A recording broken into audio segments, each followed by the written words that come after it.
Welcome back to the Wise Athletes Podcast. Today, in episode number 51, I speak with Dr. John Day, the co-author of the AFib Cure.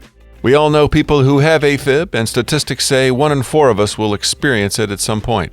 In my opinion, learning to avoid it and how to stop it is mandatory for the older athlete. Dr. Day is an EP cardiologist specializing in heart rhythm abnormalities at St. Mark's Hospital in Salt Lake, Utah. He graduated from Johns Hopkins Medical School and completed his residency and fellowships in cardiology and cardiac electrophysiology at Stanford University. He is the former president of the Heart Rhythm Society and the Utah chapter of the American College of Cardiology. Dr. Day is a true expert in arterial fibrillation, commonly known as AF or AFib. If you've ever wondered about those weird or missing heartbeats or just wanted to be prepared if you ever do, listen in to better understand what makes AFib more likely to strike and how to put it into remission if you do get it. All right, let's talk to Dr. Day. Dr. John Day, welcome to the Wise Athletes Podcast. Hey, thank you so much for having me on your show today, Joe. Yeah, well, I appreciate you spending some time with us. I've listened to your podcast many times, and you really have great information that you share. It's not really just focused on your professional capacity, but you've got information on staying healthy as well as on heart health, and I found it very helpful. And so I was delighted when you agreed to come be on the Wise Athletes Podcast. My podcast is focused on the older athlete and how we can stay strong and have good athletic performance now, but also into the future. And so hearing about things like AFib is scary. It sounds like one of those problems that you really don't want to have if you can avoid it. And if you have it, you want to be rid of it. I'm tickled to have you on to help me and my audience understand this better. But before we dive in, Dr. Day, could you give our audience here just a bit about your background and the work that you do? And can you tell us the difference between a cardiologist and a cardiac electrophysiologist? Absolutely. So I am a cardiologist and also a cardiac electrophysiologist. And I know that's a lot to say. And so once people become familiar with this, they often just call us an EP for electrophysiology. And so what is the difference between the two? To become an EP or cardiac electrophysiologist is an extra 2 years of training once you finish your cardiology training. And EPs, our focus is on basically all things electrical with the heart. Hearts that beat too fast, too slow, too irregular. And AFib certainly falls in the too irregular camp and often can go quite fast as well. And so during that extra 2 years of training, our focus, there are many treatments that we have. For example, ablations, where many times we're able to get rid of these arrhythmias by mapping out the source in the heart with a catheter and then cauterizing or freezing to make them go away, pacemakers, defibrillators. And so clinically, that's what I do. I'm located at St. Mark's Hospital in Salt Lake City, Utah. And as you mentioned, I also have in addition to AFib, also have an interest in longevity as well, kind of my own personal journey. And I'm an exercise fanatic as well. And so I share that same bond or kinship with your audience. That's great. We definitely have the right guy on here to help us. Can we start this discussion by you telling us a little bit about this connection between the older endurance athlete and AFib? I've heard multiple times that it's more common among long-time endurance athletes. Is that true? Do we know why? It is true, unfortunately. With atrial fibrillation, if you will, it's kind of a U-shaped curve. The couch potato is at high risk of developing atrial fibrillation. On the other end of the spectrum, that endurance athlete. And from the studies, we know that it's the more races you do, the more competitive you are, that tends to be associated with a higher risk. And that risk is varied in studies. In some studies, it's just a modest elevation. In other studies, it's up to a 4 to 5-fold increased risk of atrial fibrillation. So that's what we know about it. The people that seem to be at the lowest risk are people with regular, moderate levels of exercise, more the recreational athlete, not really at that competitive level. But the couch potato and the competitive athlete are at risk more with endurance sports. Why is that the case? And Yeah. we don't really know for sure. There's a lot of theories, perhaps a very high sustained cardiac output for prolonged periods of time can result in greater pressures within the heart, which then can stretch, disrupt electrical pathways inside the heart. Using my layman's brain and trying to imagine what was similar on the two ends of that U curve, the couch potato and the athlete. And I guess I would just have to guess that the reasons that they each get it are not the same, that there's some different mechanism there. When you say the highly competitive, that says to me max heart rate. Their heart is really high, toward the high end of what's possible and staying there. Is that what you're thinking as well? Right. And that's often what we will see clinically in our practice. It's that patient who, say, is running several marathons a year, or maybe they're doing the ultra marathons, maybe they're training for the Ironman competition. Maybe it's that athlete that, we have races here where they may go on a 100 or 200-mile bike race Uh, or long distance cross country ski. But it tends to be long distances or long duration, high sustained cardiac output, and it's in a competitive situation where they're yeah. training, there's a time. They're not just doing it as part of their meditative retreat, but rather it's all out competition. Yeah. All right. I was wondering how common it was, and you had said within this older endurance athlete population, as much as 5 times more likely. But what is the prevalence of it? Is it 1% or 10%? Right, right, right. So great questions. And like I said, as far as looking at how common this is, the studies are all over the map. Some may show a 40 or 50% increase, others multiple magnitudes higher. I don't know that we truly know because every athlete is different and how they train is different and what their goals are different. Family history, all that factors in.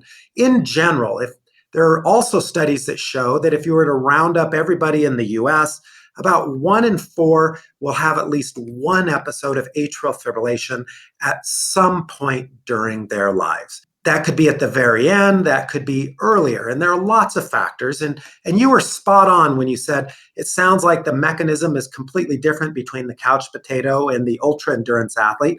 And that is absolutely the case. And one other thing that we didn't talk about is also the autonomic nervous system, or the kind of the background nervous system. For example, the couch potato tends to be more of a sympathetically driven autonomic nervous system because they don't do much. And so any activity results in an exaggerated sympathetic response, I see. where they get the high heart rates, higher blood pressures with minimal activity. On the ultra athlete end, it may be more of a vagal response. We know a lot of these patients that at rest, their heart rates may drop down into the 40s, 30s with these ultra endurance athletes. And Yeah. so it may also just be an imbalance of autonomic tone, with the couch potato being more sympathetically driven and the ultra athlete more parasympathetically, or the rest and digest as opposed to the sympathetic, which is fight or flight response. Just so that I can try to understand that a little better, is it a blood flow to the heart issue that is causing scarring in the heart that interrupts these electrical signals? And if that's true, then is the blood flow issue, you're saying when it's an overly parasympathetic situation, that the blood flow is too low because of that? I'm not sure I'm getting it. Sorry if I'm not explaining it right. Maybe I can just take a step back at this. And it gets confusing. If you back up more, the heart is a pump, it's got Yeah. valve, it's got a plumbing system, and it's got an electrical system. And when we're talking about arrhythmias and atrial fibrillation, we're talking about disruption of the electrical system. Yeah. What people often think about with heart disease is more of a heart attack type situation where obstruction of blood flow. And so we talk about this scarring that can sometimes take place with ultra endurance athletes. For example, there have been studies done looking at marathon runners, and maybe up to 10% may have small little micro scarring of their heart just from these long competitive races. I think certain people are more susceptible to it than others. It also has something to do with their time and how vigorous they're exercising. And these little areas of micro scarring, could it possibly be blood flow related? Perhaps. It may also have something to do with just the sustained high cardiac output physiologic state, which can then lead to that as well. And so the sustained cardiac activity level then somehow it's just beyond what the structure is, quote unquote, designed for. And so it creates damage. But not in everyone. Yeah. And to put this in perspective, I see far more couch potatoes with AFib. Yeah. And the couch potato to go along with it, typically they're overweight. They've got sleep apnea, they've got diabetes, they've got high blood pressure. I see far more cases of Yeah. atrial fibrillation in this population than that ultra endurance athlete. Okay. And so just to put it in, and there's also a paradox of sorts. For example, the Tour de France riders, these people have been studied extensively. Sure. Former Tour de France riders have a lower mortality rate, or they're less likely to die prematurely. They live longer, but they're also more likely to get atrial fibrillation. Okay. And so there's somewhat of a trade-off there. Yes, a Tour de France rider is going to live 5 or 6 years longer than the general public, but they also may have an increased risk of atrial fibrillation to go along with it. So there is somewhat of a trade-off. Not everyone gets atrial fibrillation. I don't want to scare your listeners, but it can play a role. And so what do I do is, as I mentioned, I'm a huge exerciser. I love to ski, to hike mountains. I love to run long distances. And so for me, I love to do it. And I will typically go on a run for an hour or two each day. But I'll keep my rates at lower rates, more of a plotter than you're not going to see me all out competing for first place in my age division in a marathon. But rather, for me, it's more of a meditative thing to go up. If I've got a couple hours, 2 or 3 hours, and go on a trail run in the mountains, I'm going to do it, but it's going to be at my own pace. Going back to the Tour of France athlete, that's not really a randomly selected subset of the population. Those are special people to begin with. Right. And probably anybody who does a lot of cardio exercise gets some health benefit from that. And maybe that converts into a longevity benefit as well. But this AFib thing perhaps is also related to doing a little too much of what is otherwise good for you. Okay, well, and I realize that this is not something that's out to get the endurance athlete, but that's who the audience is here. So we can just speak to that, not the couch potatoes. For that audience, then, what are the things that increase the likelihood beyond, if there's anything that we know? I mean, you had said already, long periods of time with elevated heart rate and people who are competitive.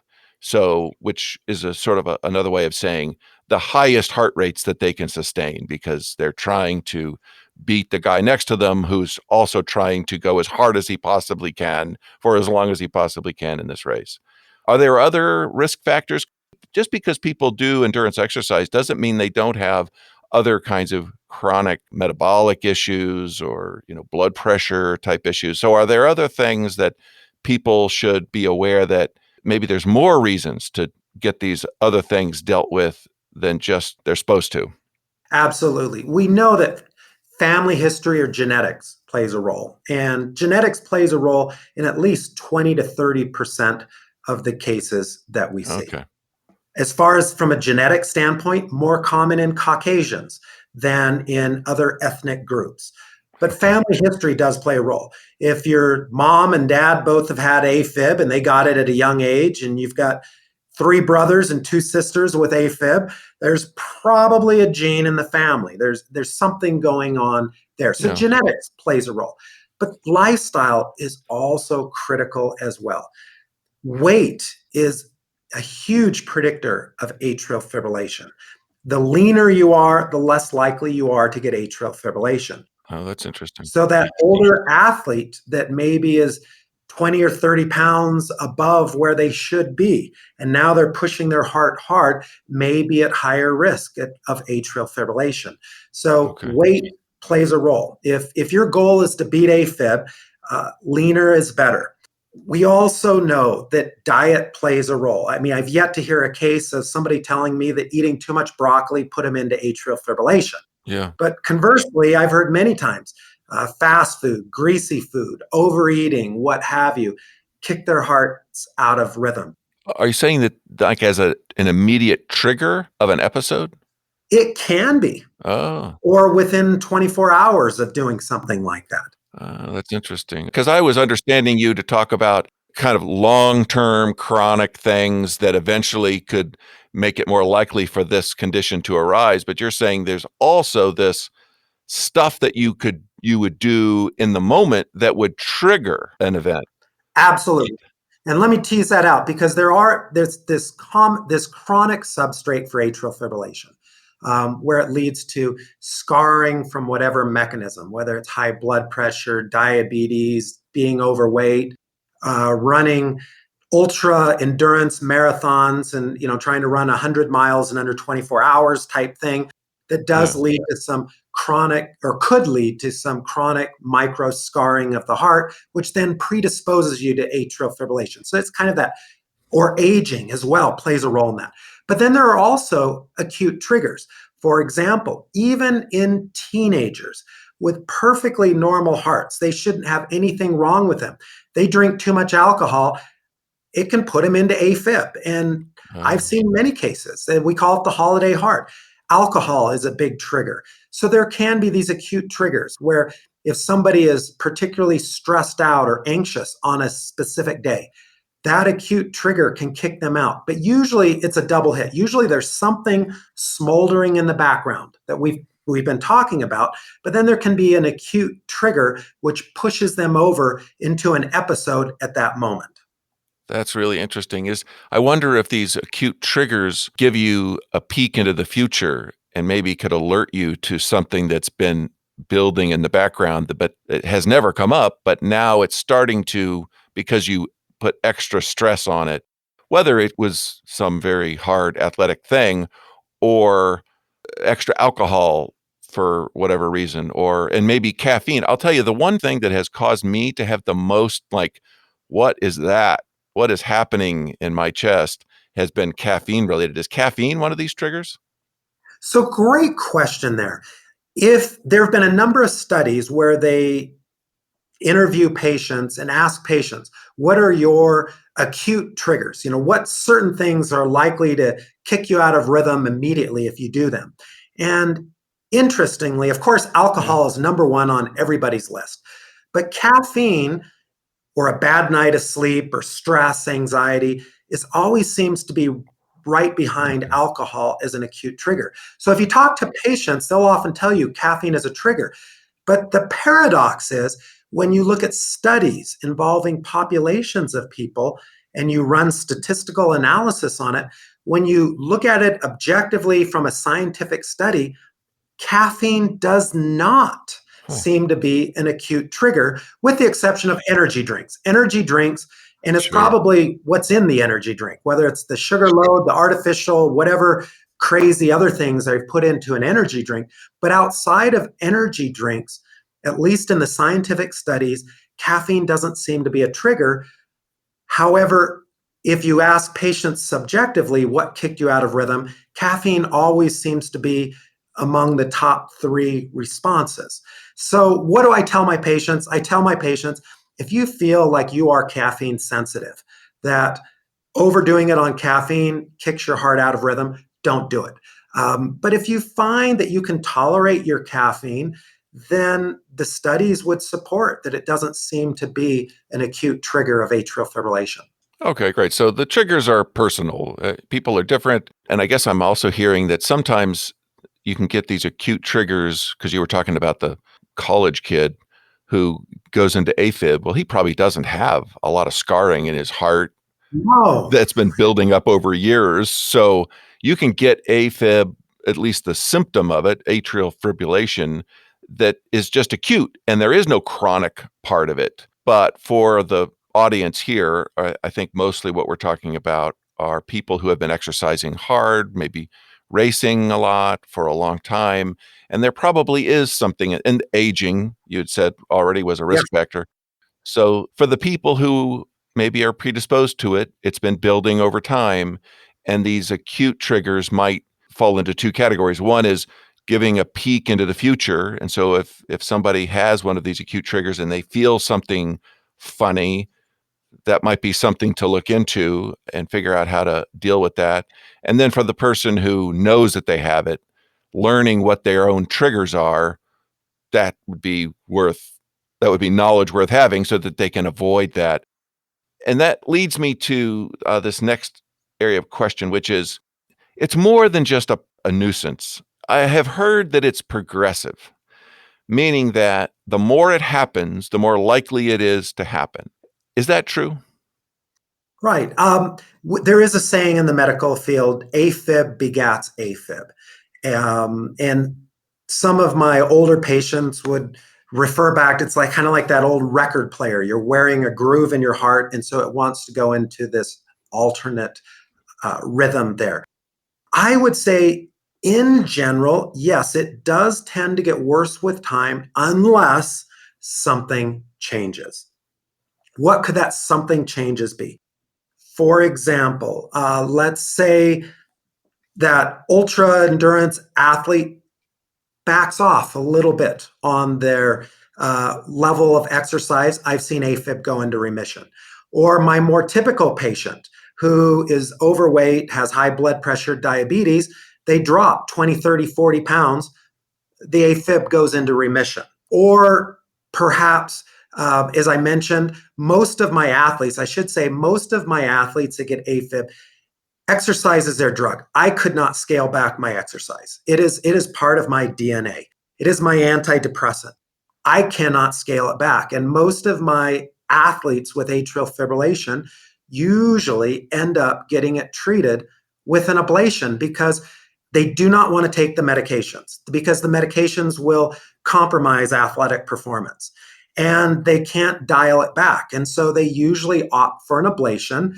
And usually we can get rid of the AFib and they can get back to competing and doing everything that they enjoy doing.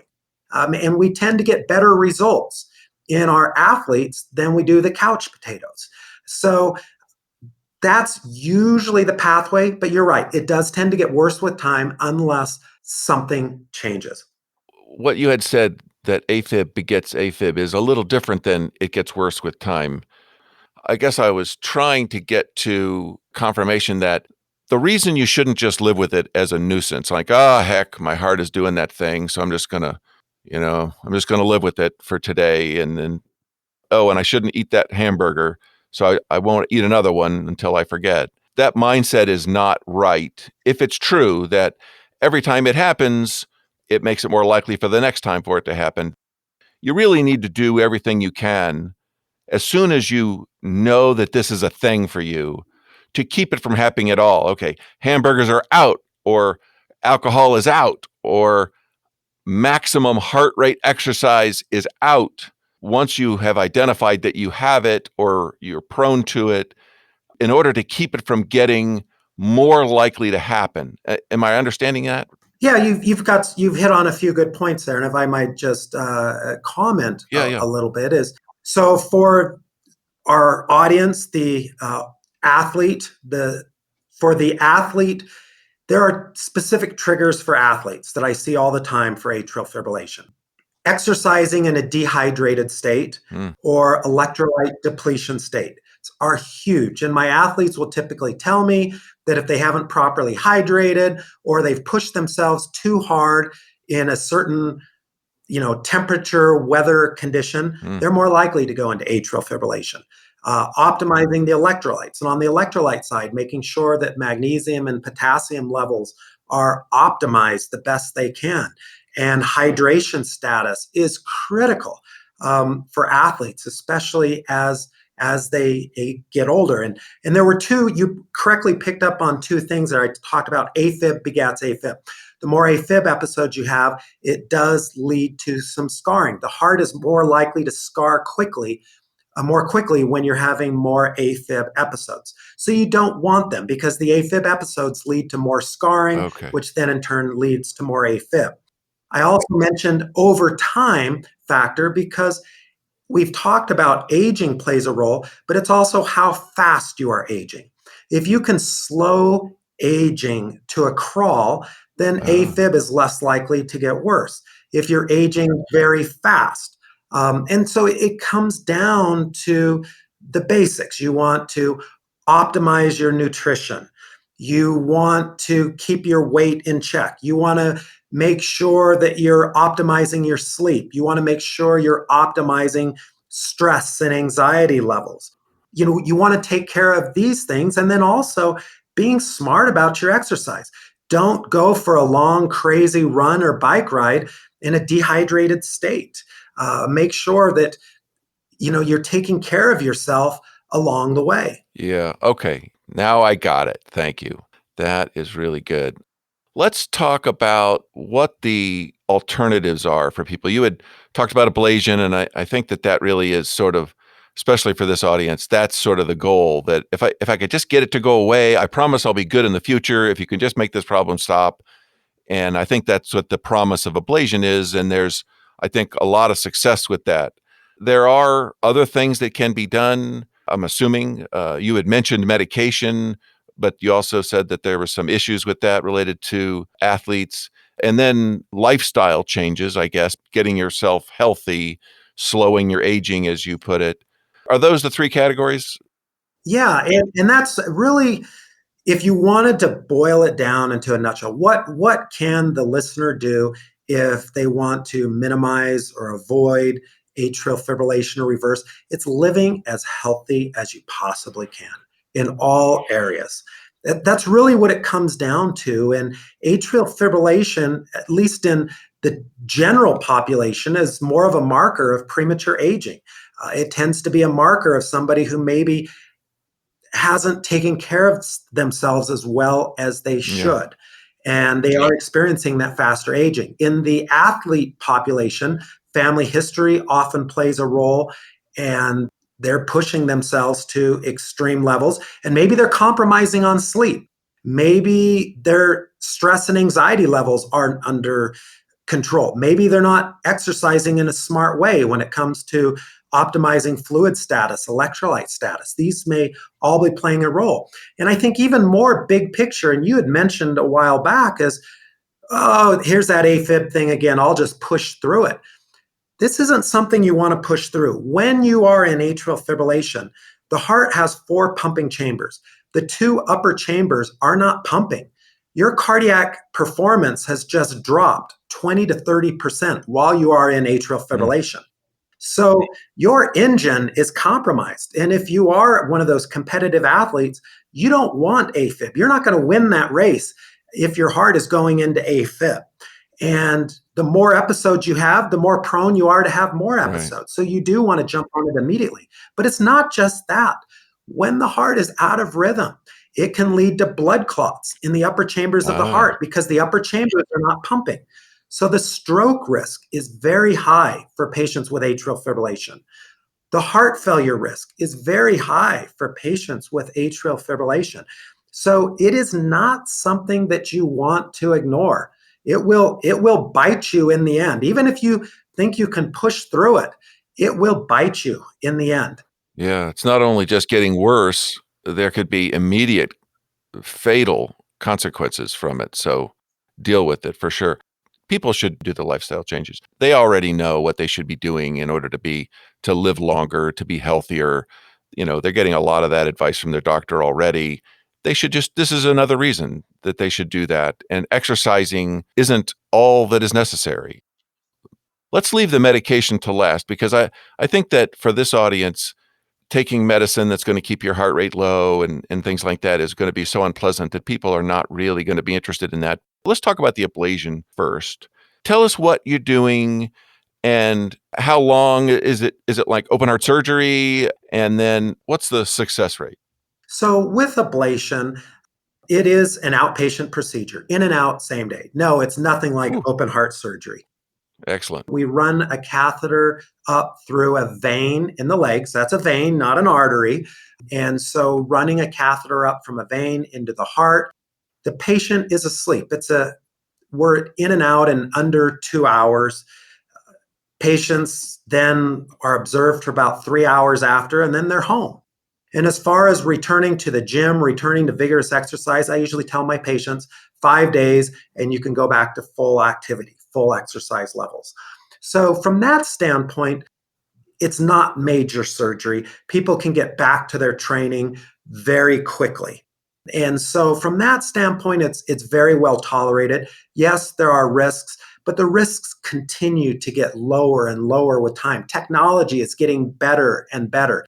And yes, there were cases in the past that maybe ablation couldn't fix. But for us, at least with our athlete population, the vast majority of them, we can get rid of their atrial fibrillation. They seem to That's great. respond especially well to ablation therapy. Sometimes we have to go back in a second time and do some touch up. But for the vast majority of our athletes, we're able to get AFib in the rear view mirror for them as long as they're smart. For example, if they don't go crazy with the alcohol, they make sure they're exercising in a well hydrated, optimized electrolyte state, they do fine. They don't get AFib again. As long as they're being smart about how they train afterwards. Well, that sounds pretty good. You didn't mention a number, but you said almost all. So are we talking like 85% or? Now, there also are factors. It depends on age. For our younger crowd, so say our 30 or 40-year-old athletes with atrial fibrillation, we are pushing 90-95% success rates in that group. Great. In our older athlete, maybe it's 80 to 90%. Okay. We do better with men than with women. For whatever reason, men seem to respond to this treatment better. But even in our women athletes, we can still get fantastic results. Well, those numbers sound pretty good. I would be inclined to give that a try if I had this issue myself. Let's talk about next. So for the person who has it, maybe they've had the ablation and it has eliminated the problem and they don't want it to come back, or it's really cut it way back. It hardly ever happens anymore. The topic now I want to talk about is when they do have something that crops up and they want to put a stop to it, what should they do? You talked about making sure that they're hydrated, that they've got electrolytes. I mean, is there anything else that people should do, carry around with them so that when they forgot and they ate that stupid hamburger again, why did I do that? And now that something happened, how can they put a stop to it to minimize whatever damage perhaps is happening under the skin? Right. So we're basically talking, what can you do to stop that acute episode? And Yeah. what are some things in your toolkit? And every case is different, and certainly they'll want to work with their doctors to find out, and we'll talk about some of those options. But yes, wearable devices are fantastic. I encourage all of my patients to get one of these EKG AFib smartwatches. For my iPhone users, I love the Apple Watch. For the Android users, Samsung has an AFib detecting watch that can also run EKGs. But Fitbit and many of these other companies now have all gotten in on it as well. With my athletes, a lot of my athletes like to wear these super high-tech heart rate monitors. But as a cardiac electrophysiologist or EP, I want to see the EKG strip. So as their doctor, I want the EKG. Seeing a little blip on their monitor doesn't mean anything to me. I want to see the EKG. I want to confirm. And so I strongly encourage all of my patients to have some sort of a wearable device. The computers in these devices are pretty darn good. They're not 100% accurate at diagnosing AFib, but they're pretty darn good. So if your Apple Watch says you're in AFib, odds are you're in AFib. Not always, but most likely you are. If your Apple Watch says normal sinus rhythm, odds are your rhythm is probably just fine. Of course, there are exceptions. They're not 100% in diagnosing. So that is important. But to stop that acute episode, we've talked about some with the athlete getting hydrated. Optimizing your electrolytes may break it. For some of my patients, they'll take a nap or go to bed, and then somehow during the process of sleeping, when they wake up, their hearts are back into rhythm. I have had some patients, and don't try this one at home without talking to your doc, but for whatever reason, in some of my patients, they have an acute AFib episode. They'll go out and exercise, and as they get their heart rate up, it's almost as if they can overtake the AFib and bring it to a stop. And I say, don't do this at home, because for most patients, when they go into atrial fibrillation, their heart rates tend to get extremely high. And exercising in an AFib state can get you to some very, very, very extreme heart rates. So make sure you've discussed this one with your doc first before trying that one. Meditation works for a lot of my patients at stopping an acute episode. I've had patients tell me they'll stand on their head or do some crazy pose that will, in many cases, break it. Or a vagal maneuver like coughing or bearing down sometimes will break an episode. One other that also works well is what we call the pill in the pocket approach.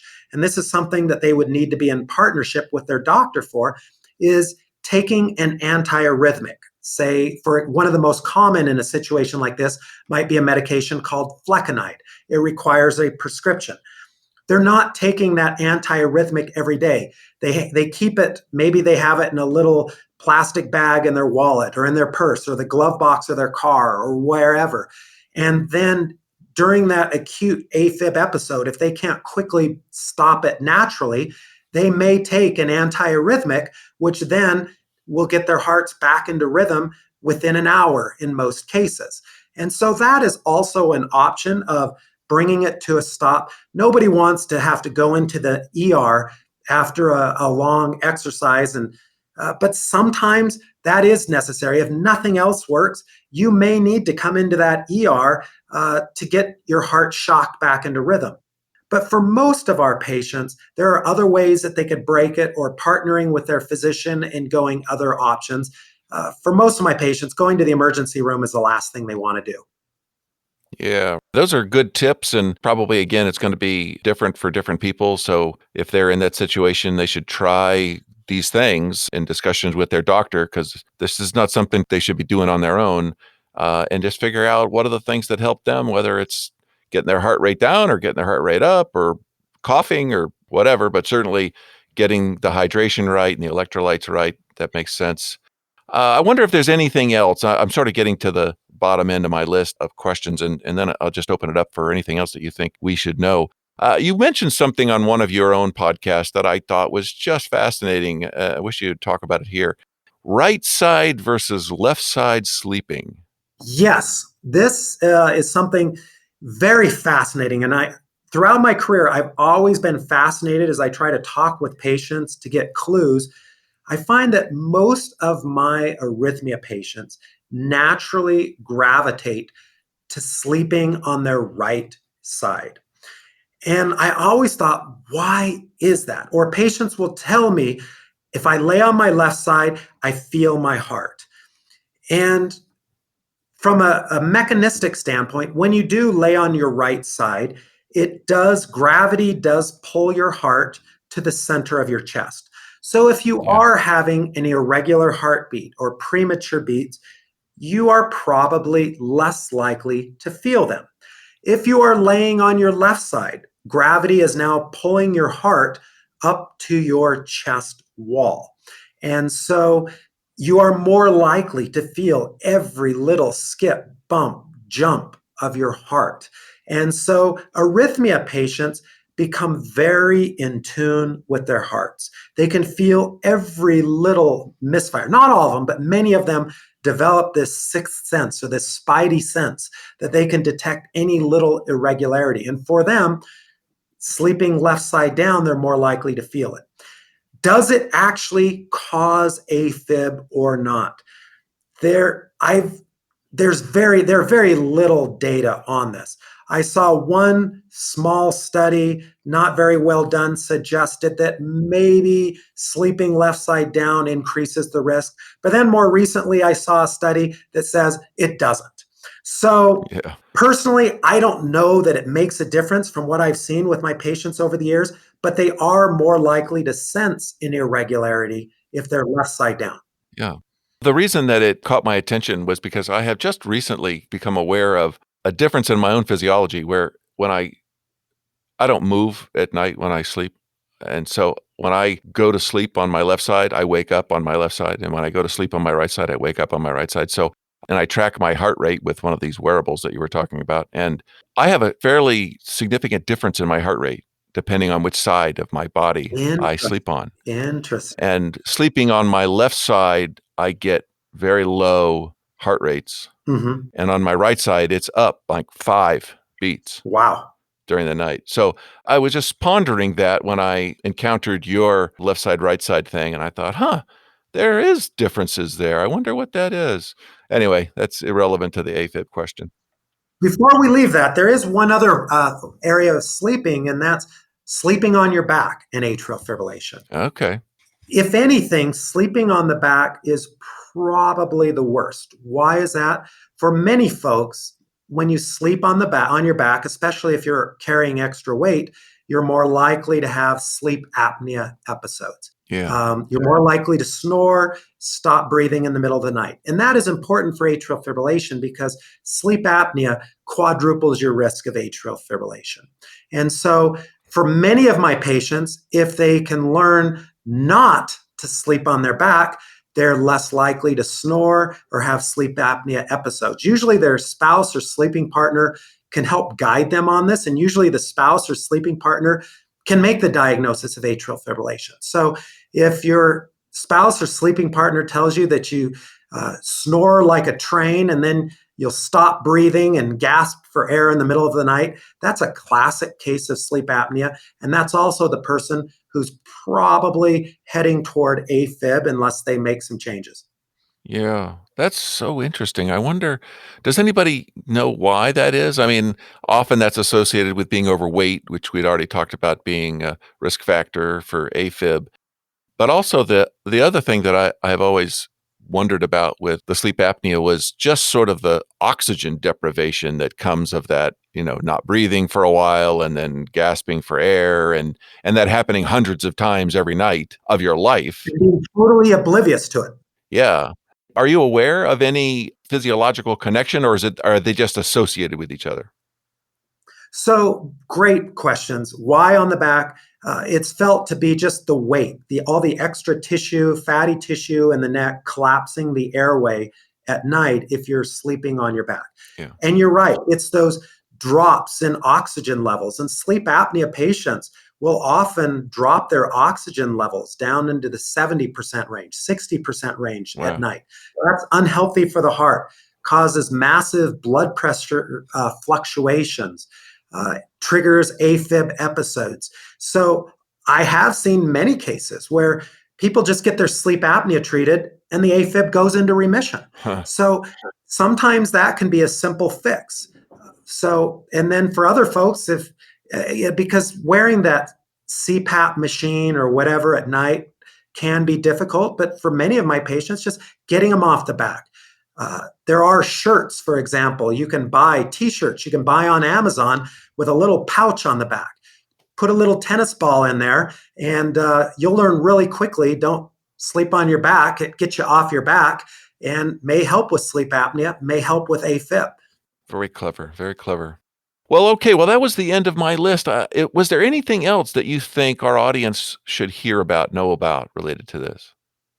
No, I think we've covered it all. I will say, as I mentioned at the beginning, is for that competitive athlete that can't give it up, that is suffering from AFib, and they're doing everything right. They've optimized everything else in their life. Yeah. Their exercises or their workout routines are optimized. Everything is optimized, but they're still suffering from AFib. Don't be afraid of the ablation. And that's usually where my athletes end up after everything they've done. If nothing else works, that's usually where they end up. And our studies show that the sooner we can get people treated with an ablation, the better their long term success rate. helping to stop that negative spiral that we talked about earlier in the program. And so, especially in the athlete, if they've optimized everything, AFib is still there, I would quickly move to an ablation. That's your best bet to get it behind you and to keep doing what you love doing. Fabulous. Well, that sounds like great advice. How should people find you? I've mentioned your podcast. I think you also have a blog. Tell people how they could find you, and we'll also get all that into the show notes.